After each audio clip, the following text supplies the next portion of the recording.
Assalamualaikum warahmatullahi wabarakatuh.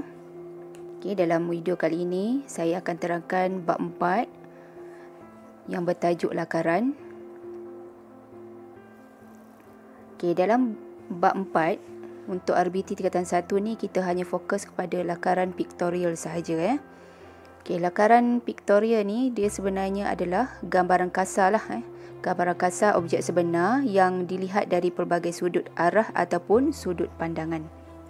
Okay, lakaran ni bermaksud contengan berbentuk garisan ataupun gambar ataupun simbol bahasa yang menerangkan tentang suatu perkara lah. Okay, lakaran ni sebenarnya telah pun wujud ataupun telah pun digunakan oleh manusia sejak zaman purba lagi lah. Ini terbukti apabila ditemui pada dinding gua tempat kediaman mereka, yang mana masyarakat zaman purba dahulu menzahirkan pengalaman pertemuan dengan peristiwa yang dialami dalam kehidupan mereka dengan melakarkan pada dinding gua. Okay, tapi kini lakaran ni adalah pentinglah untuk menghasilkan suatu reka bentuk produk.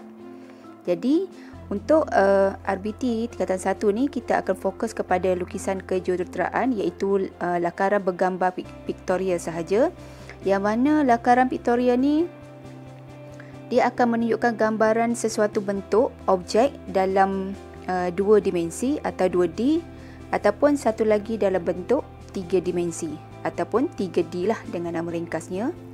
Okay, kemudian kita lihat definisi lakaran. Okay, lakaran ni maksudnya suatu lukisan awal ataupun lukisan graf yang dihasilkan menggunakan teknik lakaran bebas, ataupun dengan kata mudahnya adalah freehand drawing lah. Okay, maksudnya lakaran tersebut tidak menggunakan bantuan alat melukis seperti pembaris atau jangka lukis. Maksudnya pelajar hanya perlu menggunakan pensel ataupun arang ataupun apa-apa sahaja alat melakar lah, seperti kapur, marker pen ataupun pen. Tapi pensel yang paling sesuai ni adalah pensel 2B dan 4B lah. Jadi gambaran awal ni dia menunjukkan rupa ataupun bentuk sesuatu produk. Okay, sekarang kita lihat peranan lakaran dalam reka bentuk. Okay, peranan lakaran dalam reka bentuk ada beberapa, ada 6 peranan. Okay, yang pertama adalah mempercepatkan pembangunan konsep, yang mana mempercepatkan pembangunan konsep ni adalah kaedah terbaik untuk meneroka konsep bagi menunjukkan gambaran pereka.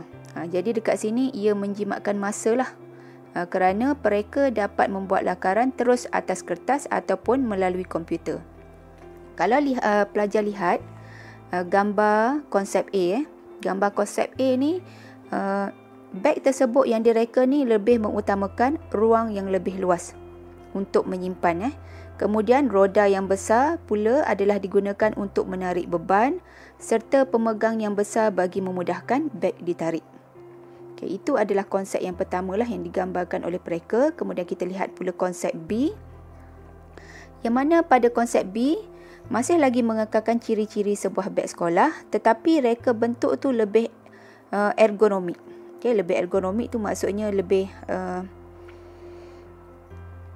dari segi reka bentuk tersebutlah, roda tersebut lebih kecil. Lepas tu pemegang pula boleh berputar, yang mana dia akan ditambah pada beg tersebut. Okay, ubah suai dari segi reka bentuk beg dan juga pemegang serta roda. Okay, kemudian pada konsep C pula, yang mana pereka menambah ruang penyimpanan pada bahagian hadapan beg. Okay, tujuannya adalah bagi mengurangkan beban menggalas pada bahagian belakang. Okay, kemudian lihat peranan lakaran yang kedua adalah asas komposisi untuk ilustrasi. Maksud komposisi ni adalah lakaran yang dilakar mengikut dari pelbagai sudut pandangan. Okay, pada gambar pelajar boleh lihat, pelajar 4.4 tu ada pandangan hadapan, yang mana pada pandangan hadapan pereka melakar dari segi lampu hadapan dengan lampu sisi. Kemudian pada pandangan belakang pula adanya lampu belakang, dan kemudian pada pandangan sisi kita akan nampak lakaran reka bentuk kereta berkenaan lebih aerodinamik. Maksud aerodinamik dekat sini, kereta yang direka tersebut orang kata boleh meluncur laju atas jalan raya kerana dapat tidak dihalangi oleh angin ataupun udara lah. Okay, itu kita panggil aerodinamik. Okay, kemudian kita lihat pula peranan yang ketiga, iaitu medium komunikasi pelanggan. Yang mana dekat sini pada gambar yang ditunjukkan itu adalah komunikasi awal lah antara mereka dengan pelanggan. Jadi lakaran tersebut mereka akan hantar kepada pelanggan untuk dipertimbangkan sama ada pelanggan bersetuju ataupun tidak dengan lakaran berkenaan.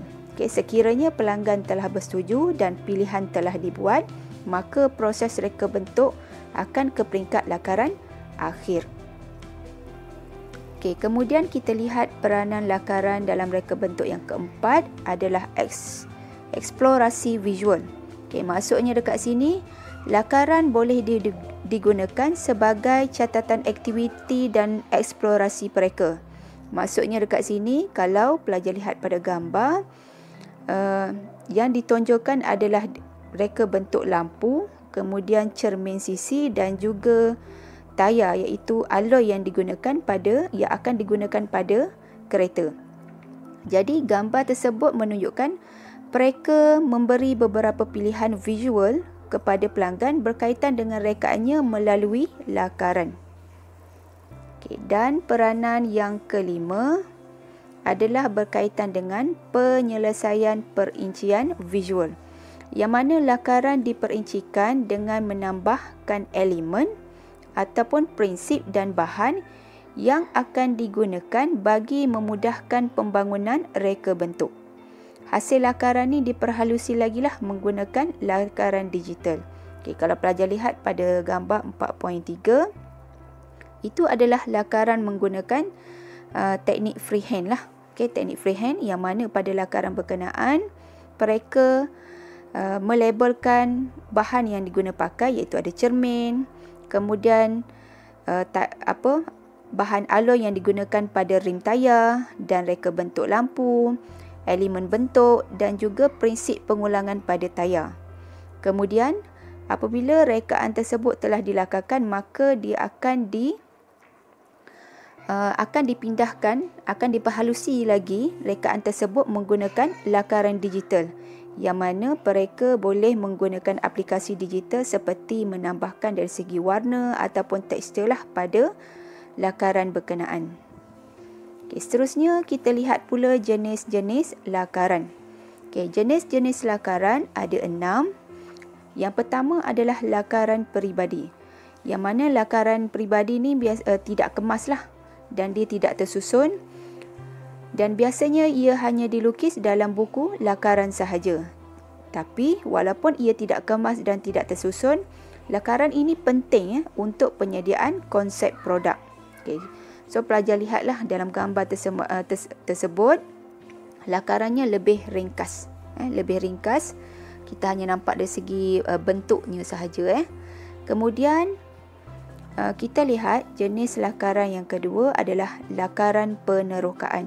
Okay, lakaran penerokaan ni lebih kemaslah daripada yang peribadi itu tadi.